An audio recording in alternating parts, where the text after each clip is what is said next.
मछली चुड़ैल की पूरा शरीर धीरे धीरे करके नीला हो जाती है।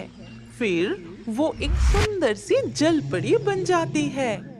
एक दिन नीलकंठ और उसकी पति एक झील के किनारे आके आम के पेड़ में अपना घोंसला बनाया। फिर उनके 4 नन्हे नन्हे बच्चे हुए। तभी नीलकंठ के पति ने कहा, मैं बच्चों के लिए खाना लाने जा रहा हूँ। तुम बच्चों का ख्याल रखना। अगर मुझे आने में देर भी हुए, फिर भी तुम उस झील में मछली शिकार करने मत जाना। लेकिन बहुत देर होने के बाद भी नीलकंठ के पति ना लौटने पर नीलकंठ निराश होके बच्चों के लिए खाना लाने उस झील पर ही गई। लेकिन वो झील से जब मछली पकड़ रही थी, तभी अचानक इतने घने बादल कहाँ से आ गए। चारों तरफ अंधेरा छाने लगी और पानी में इतनी हलचल क्यों मच गई। ये ये हो क्या रहा है। तभी अचानक झील के ऊपर ही एक चुड़ैल प्रकट होती है और मछली मुझे दे दो, वो मेरी मछली है, वो मछली दे दो मुझे। तुम कौन हो? मुझसे क्या चाहती हो? मैं हूँ मछली चुड़ैल। इस झील में मछली पकड़ने कोई नहीं आता। यदि कोई भी आए और मछली पकड़ भी ले, तो मैं उसे मछली छीन कर खा लेती हूँ। अरे बाप रे चुड़ैल, मैं यहाँ से चली जाती हूँ। फिर नीलकंठ घर लौट आई। तभी अब मैं क्या करूं? इतनी देर हो गई, मेरे पति भी शिकार से नहीं लौटे। पता नहीं वो कहाँ रह गया। तभी बच्चों ने कहा, माँ माँ खाना दो ना, बहुत भूख लगी है माँ। हाँ माँ, बहुत भूख लगी है, खाना दो ना।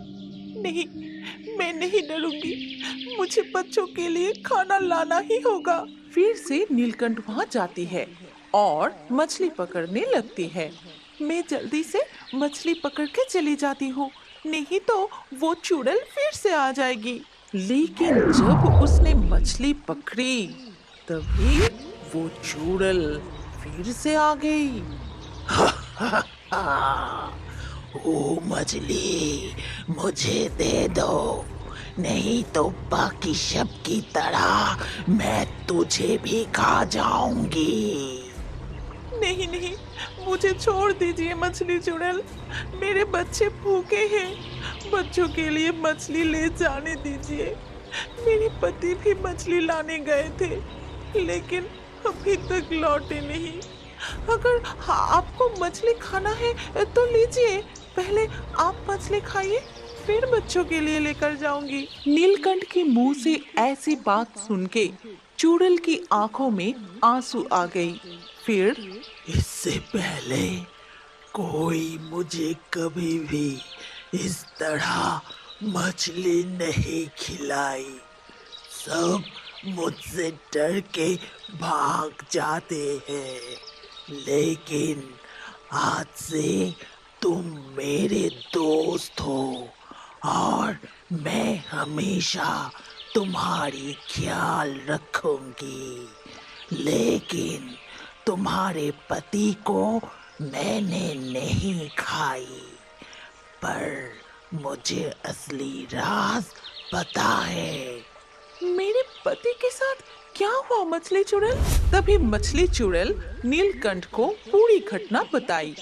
तुम्हारे पति जब नदी किनारे बैठकर मछली ढूंढ रही थी, तभी किंग कोबरा पीछे से आके तुम्हारे पति को निगल लिया।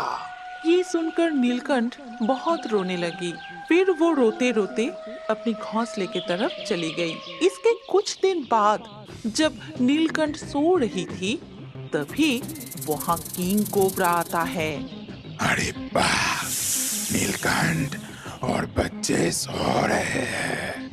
मैं चुपके से जाके पहले नीलकंठ फिर बच्चों को मारूंगा और पेट भर के खाऊंगा।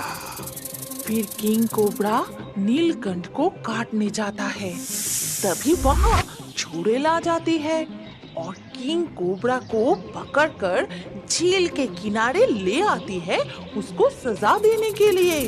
लेकिन तभी किंग कोबरा ने चुड़ैल को ही काट लिया। ये देख नीलकंठ ने कहा, मछली चुड़ैल, आपका शरीर ऐसे नीला क्यों हो रही है? मछली चुड़ैल की पूरा शरीर धीरे धीरे करके नीला हो जाती है। फिर वो एक सुंदर सी जलपरी बन जाती है और झील के पानी में तैरने लगती है। ये देख झील के किनारे से नीलकंठ ने कहा, क्या आप चुड़ैल नहीं हो, एक जलपरी हो? मैं हूँ नीला जलपरी। झील के अंदर ही मेरा घर था। तभी मुझे मछली खाना बहुत पसंद था और मैं लालच करके जरूरत से ज्यादा मछली खाती थी। तभी एक दिन जलदीप ने मुझे श्राप दी। देखो नीला जलपरी, तुम बहुत ही लालची होती जा रही हो। तुम्हें इतना मना करने के बाद भी तुम जरूरत से ज्यादा मछली खा रही हो, जो हमारे नीति के विरोध है। इसीलिए मैं तुमको श्राप देता हूँ कि आज से तुम एक चुड़ैल बन जाओगी।